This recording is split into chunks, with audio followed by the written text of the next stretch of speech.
Yes, aiming for the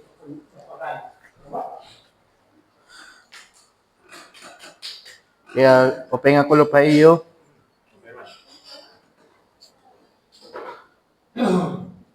Welcome man naton first class sa aton new series sa aton study, hermeneutics. So, hermeneutics. Hermeneutics. amo na ni, kuan na ni, kumbaga, sari pa ni Pastor Tim. Sari pa ni Pastor Tim nga kuan na ipapakita na iyon mga sekreto nga baraha pa nag-andaman lessons nga ng sermon. So, ha?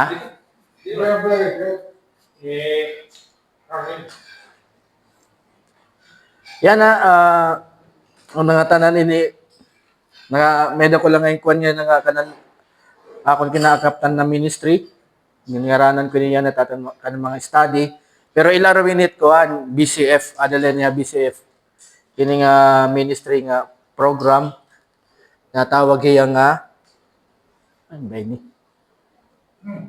Ang dapat kong gawin. So, amin yan ministry yan na Reform Institute. So, Reform, amin, purpose ini na kon yan ikukuan mission ini nga institute na Reform Institute. BCF, ha? Oo, aman ito yaon tao. So, may na nagimo na pa kon YouTube channel para specific atulad dito mga lessons. Diri lang mga sermon. So, minute bagan kon academic ministry hit kanan BCF. Ano? Ha? Dire. So, amin niya. Yan na. Ano yan? Ipapantay niya. Duplicate. Kaya dala niya. So, unang tanan, salamat gyapon na Ginoo, medal kita kanan BCF kay ining Reform Institute diri ni mapapadayon kunwari yan BCF. So, sa gyapon na nakabulig. So, salamat gyapon ha Dios. Yan na di kita bagong nga series. Ini nga Reform Institute dako ini nga bulig para mga Christians. And then akon gyap ina-acknowledge ko gyapon na kanan Cloud Institute kan Pastor Tim Spears. So adi ayan na may kita yan na syllabus. Alamat at pag-istorya niya na syllabus. It mission it at ini nga Reform Institute. Awaray na. Uy. Ano man ini nga yan? Sorry. Bigyan na ka ng waring yan. Pinalagyakan ka. Okay. Paano ba tinit? Okay. So, amin na taton may dagita syllabus. And mission ini nga Reform Institute. Reform Institute exists to help and nourish the people of God by promoting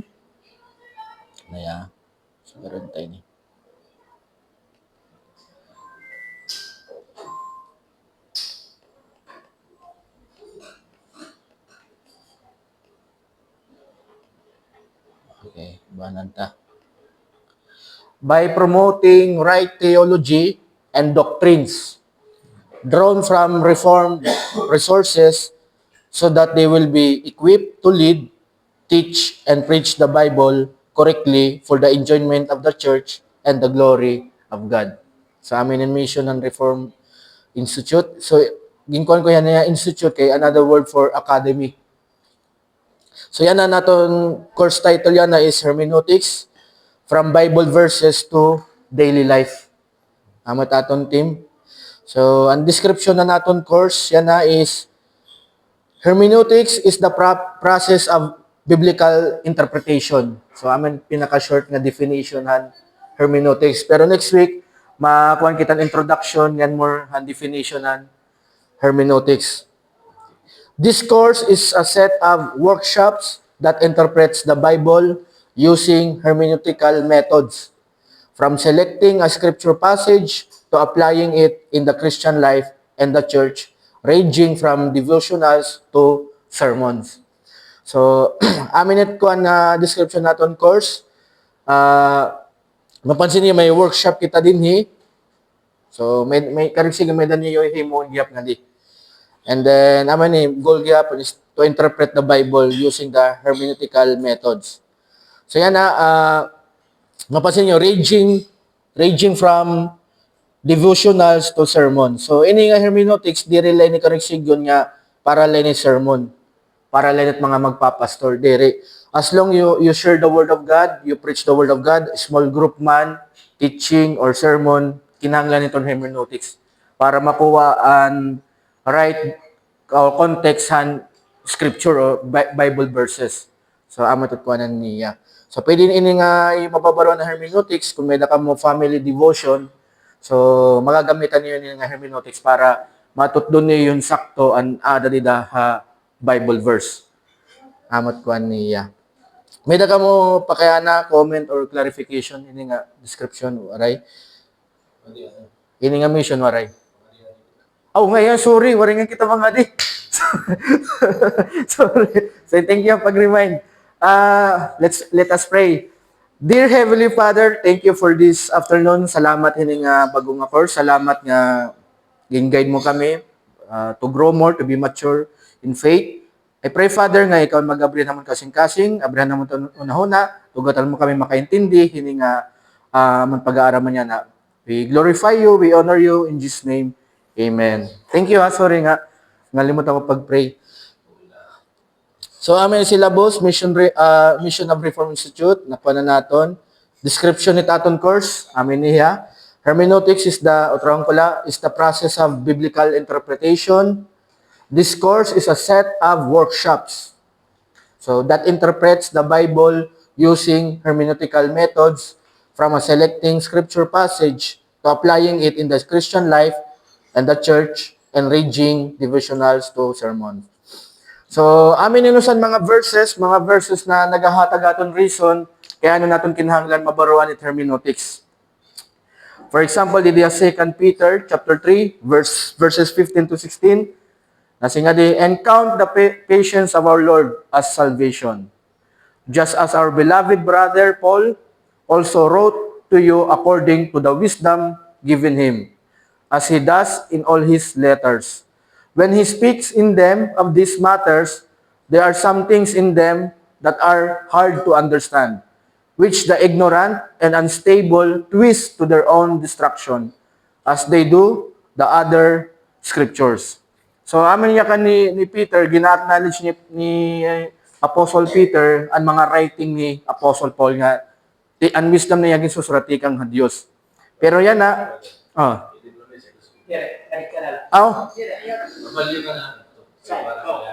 okay.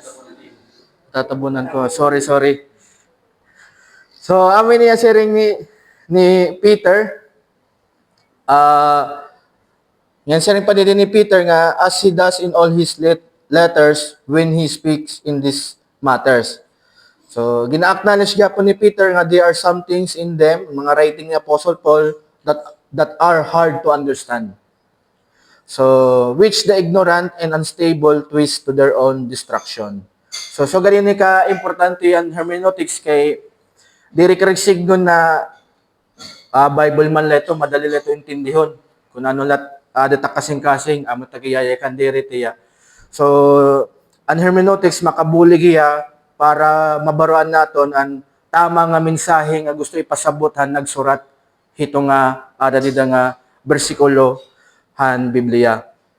So makabulig ang hermeneutics para mabaruan naton kay may da mga tawo nga diri maara mag-interpret han scripture. So amet ang siring ni Apostle Paul nga which the ignorant and unstable twist to their own destruction.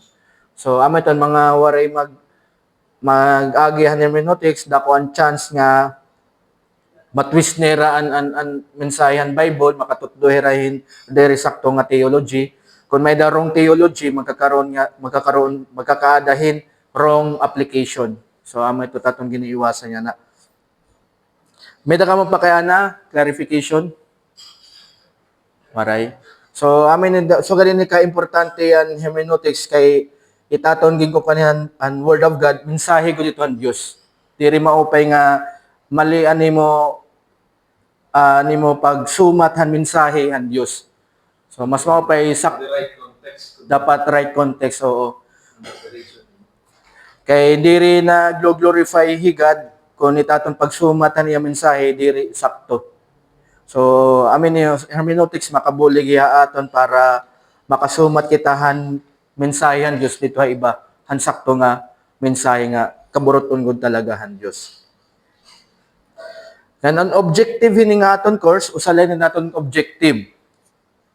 After this course, students will be able to select any scripture passage, apply the hermeneutical method, and successfully interpret that passage in its proper context, resulting in a prepared manuscript for preaching, teaching, or sharing a devotional with a small group. So, amin objective nito aton course, kahuman ini, mababaro na kamo pag-preach, pag-teach, pag-sharehan word within a small group. Okay, so ako excited na kito. Okay, at least damo na gyapon didi ha late summer mga preacher and teacher and leader nga mga reformist. Pure reformist. So naton course methods is the course methods are accomplished through lectures, questions and answers, assignments and project. So may nakita din yung mga assignments, okay? So, niyan, i-explain natin ito niyan. Yan project, ano ba itong project? Itaton textbooks and resources, naton software, ano kita dito, www.stepbible.org. Pwede nyo ito i-search sa Google. Iniya, pwede ko nisa na group chat. Ini nga aton, ini nga syllables. So, pag inpindot niyo niya, nga kuhan, di rin nga napipindot. Sige, try natin dito. So, ini nga Step Bible, amin itaton, kuan. Ay, waringan ako internet. Anay, waring kita internet, anay. Para makita niyo. Diri natin totally i-explain na tanan. So, amin itaton software application na gagamiton para pagkitahan Hebrew word and Greek word. Amin ni legit safe nga kuan nga website para taton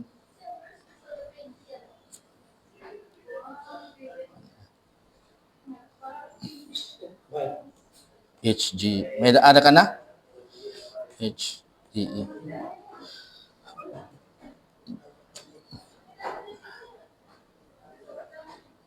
Step Bible. Ade. So, ade man, no? Amin ito iya kakagawsan ini nga Step Bible. Ano iya ba't internet? Kaya ano, ade dito. Ay ha? I-refresh ko la. .org? Oo. Stepbible.org. Tapos, para dumako at fund, pindot ala niyo adi nga setting, nga sign. Tapos, may ubos, may dadida A, nga dako, font size. Okay? May font size. Tapos, pindutin niyo ito nga A, tapos hindi nga A+, para dumako ang font. Pwede niyo himon nga up to 40, o 46. So, God. So, amin niya. So, makita natin, Romans chapter 12, verse 1, ay appeal. So, ini nga word nga appeal, amin niya, magawa sa igbaw nga blue, mga kuanin niya, amin ito yung Greek word. Oh, SB niya. Kaya ano dirig, sakto niya didi. So, amin niya. Pag pindit nito nga appeal, adi din yan word analysis sa ligid. Adi din niya Greek word. Ang Greek word na appeal is parakaleo. Karag sigang gyapon parakaleo, diri la appeal is to plead, comfort. Amin ito yakuan niya. So, iniya nga Greek word is verb. Okay?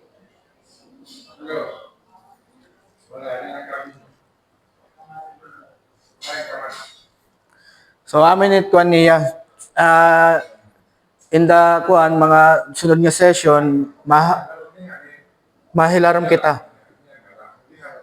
Mahilarom kita hindi nga Step Bible. Okay? Kung may nga step Bible, may dala kita biblicalstudies.org. Okay? So, search natin biblicalstudies.org. Wala yung application, no? Ha? Wala application. Baray, adala niya. Friday. Oh, website line niya. So, adala kita biblical studies. Iniya, pwede ka mo dito mag-download din mga books. Pero di rin pa kita yan ini mag-demo. Ano na ito? biblicalstudies.org.uk .org.uk Amin ihat magawas. So, inihinga ko, pwede ka mo dito mag-download. For example, commentaries sa daligid. Yan, commentaries. Tapos, example, di kita New Testament. Di kita Romans, man. Tapos, kung hinutada dito magawas, ini nga green, pwede niyo download. Free letter PDF. Tapos, pwede niyo basahon. Makabulig yan pag ang damit iyo lesson, sermon, or devotional. Hindi yung mga komentara sila, puro nila mga reform. I-search lang hiya. Yung reform hiya. I-search lang hiya. Okay. Oo. I-verify yan na hiya. Pwede nyo i-search pwede nyo i-verify nga niya na AI, mga adadida. And then, Yung garanti ni reformist. Oh, pure. Oh, tama. John Calvin. Oo, adadida. So, Oo. So, amin ni Taton Resources, Step Bible, biblicalstudies.org. Ikatulo, amin ni application, Reform Companion. Ada niya Play Store. Pwede niyo i-download din nga Reform Companion. So, pag-download niyo, ada didan Westminster Shorter Catechism, ada didan mga kuan, 5 solas, may mga backup verses gyapon, may double gyapon mga explanation kanan reform nga mga doctrines. So, Reform Companion, i-download niyo. may sound, may king. Oo. Para ko sa magparang nagkasaran ko din. Sige lang, ini nga kuan syllabus, sisend ko man niya kuan ha. GC nato na BCF. Download niyo Reform Companion. May taton mga resources. Dali da. May nagap dito ka ng bata, man na kinagamit, brother, dito nga katikisim, may dali da youth. Lesson hinahinay, pwede mo turuan kan eros. Ano ito ya. So, yan namin, may nakita work. Next is workshop schedule. So, once a week, may tatapag schedule. So, first week, ito ya, investigate. Amin niya, step 1, spiritual preparation. Tapos, an assignment is prepare a prayer for biblical interpretation. Amin niya. Step number 2, second meeting naton, passage selection. Kanan investigate lagi hapon niya. So, an assignment ini, choose a scripture passage as your project. Tapos, step number 3, location in redemptive history. So, pagkuan ni pag-agi natin ng lesson, ikukontagyap ni ang definition ng ano tiya karigsing no nini. So identify your scripture passage in redemptive history. And number 4, genre identification, step number 4. So identifying the genres of your scripture passage. And then workshop number 5, investigate. Investigate. Step number 5, background study. An assignment ini as complete a background study. So, ini yung aton workshop is tutob line ni 13 na workshop. Okay? 13 line niya. So, 13 meetings lang kita mimitin ng hermeneutics as tapos na. 13? Oo. 13 line niya. Months. There months. 13 weeks. 13 weeks. 2 months. Adi kita yan natin ko ang course assignments ng project. Assignments. This course strongly encourages students to complete the assignments in order to gain a deeper understanding of the method and to appreciate its value for God's glory. So make time for it. So, amin itong reason ng assignment.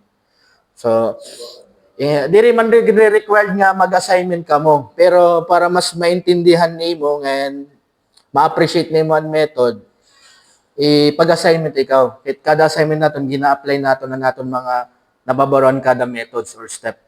Ito ya. So tagay lang time. Ang atong project ini, as a final project, students are required to prepare a sermon, manuscript, or lesson plan and present it either in BCF fellowship or during Sunday worship. Siya na kung nadiri ka ito ngay mo gin-prepare nga sermon or lesson, nadiri ka i-preach ito or i-teach, okay la, pwede ka lang mag-prepare. Diba? So, kuan lang niya, application na niya tatang nababaruan mga kada method natin nababaruan hermeneutics. Ito ya. So, may dala kita di course policies and notices. Academic honesty and academic misconduct. Academic misconduct includes any form of dishonesty or plagiarism. So, ang correction is copying or imitation. It is considered a serious problem with serious consequences. Make sure that all your work is your own original work and not copied, pasted, or generated by AI. You may work in groups or collaborate, but all submitted work must be your own for the glory of God. So, ito ko natin dito. Usa nga policy. Classroom policies. Please do not use cell phones, tablets, or any gadget during our class discussion. Treat this course as you would if you were attending a college or university.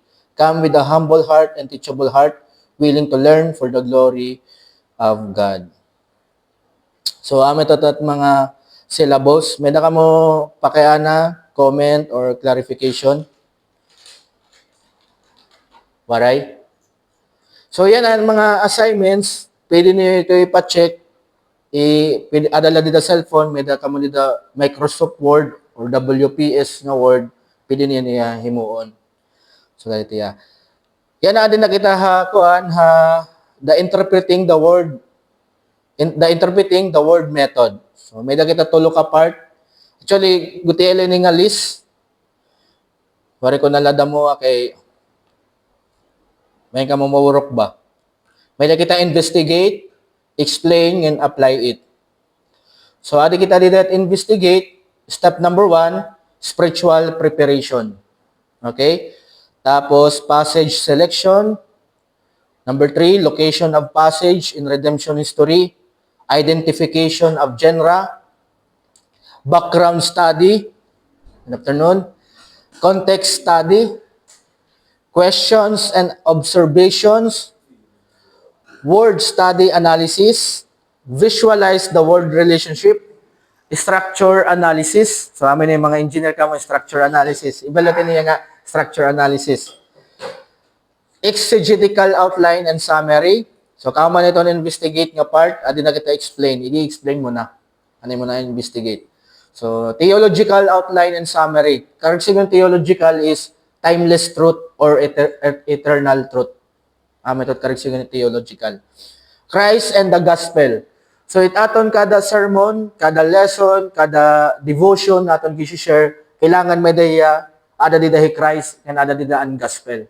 Kaya ang word of God and Bible is all about Christ. Okay? Tapos aton goal gyapon is maging gospel-centered kita. Kaya every sermon, every lesson na imo ginihimo or devotion, kinahanglan nagpi-preach ket gospel. Diri naton gin re-interpret it Bible, but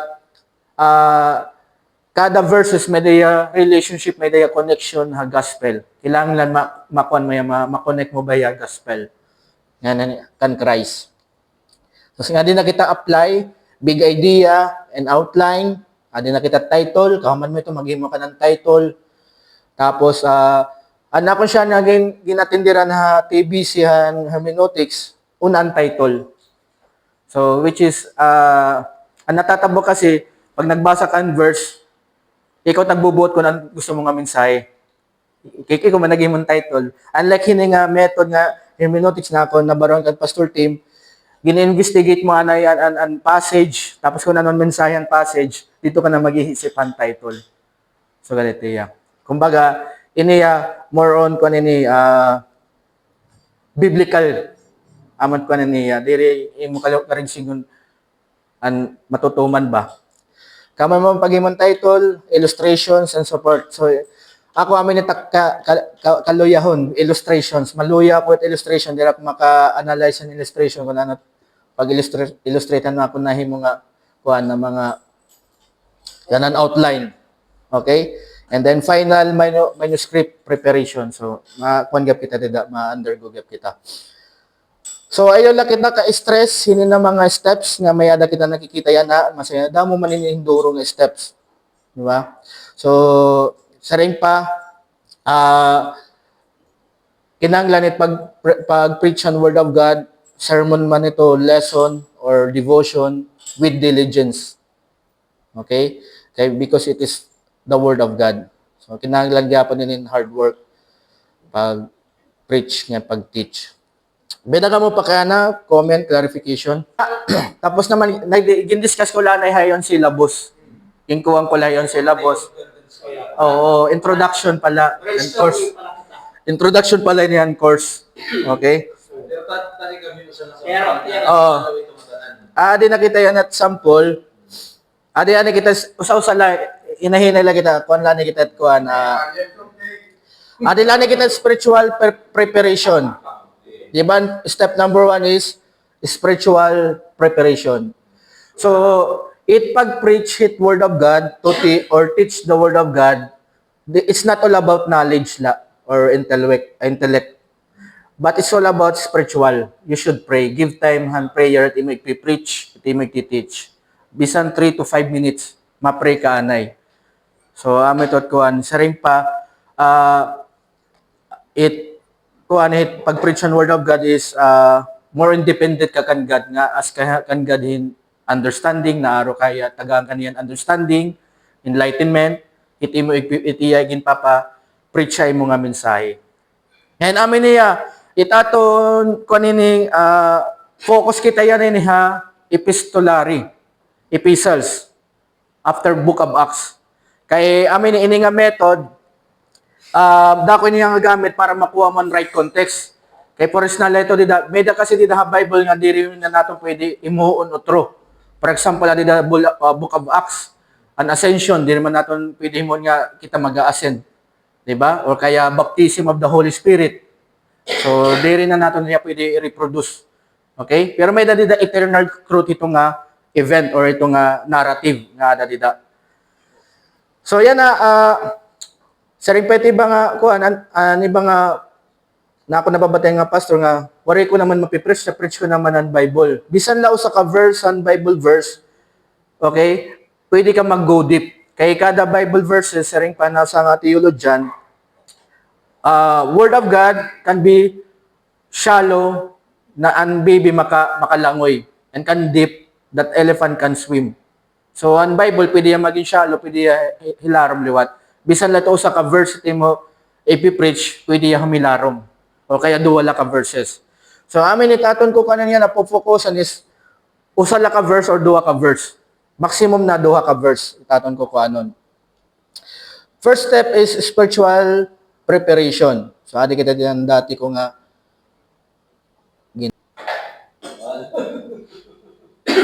for example, na lining Romans 4:25. So, amin actually, kan pastor team, minimum nga nito 10 sentences. Pero ako, direct mahatagay yun minimum. Okay? So, spiritual prayer, adin akon Romans 4:25. Pero adin lang kita spiritual preparation. So, ibutang di dani mo prayer. So, for example, adin akon prayer, nila kita dito para madya alaba.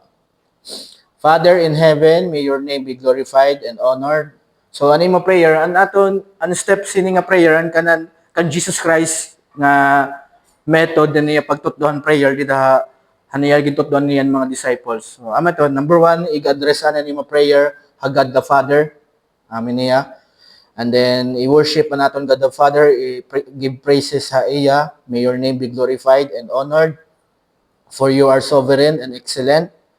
And then, ikadua, amo itong maaro ka na hayan mga imo kinahanglan. I humble myself before you, for I am rich and wicked. Please forgive my sins and help me to walk according to your will and holy law. Grant me understanding of the mystery and glorious news of the resurrection of Christ. I pray this in Jesus' name. Amen. So, amo leto ya. So, yan na, amo ito tiyo himuon. First step niyo is prayer. Butang niyo tiyo prayer, hatiyo. Assignment dito niyo. Next week, makakuha na kita next step and passage selection. Amot kuan naton. Passage selection na kita next week. So, may daka mo pakayana, clarification? Sige. Sige. Dear Heavenly Father, salamat hining kulop, salamat ani mo ginhatag amon nga lessons na nabaruan namon. Father, I pray nga ikaw magbulig hamon, tagaan mo kami pag-intindi and passion para pag-study nimo word and to proclaim your word. Nakita namon nga diri basta-basta pag-preach it imo word because you are God, you are sovereign, and I pray nga buligan mong kada usa nga magkadahin pagkaintindi tikang hini nga course. Ikaw lang dayawon, ginapon naman ni hangaran ni Jesus. Amen. Amen.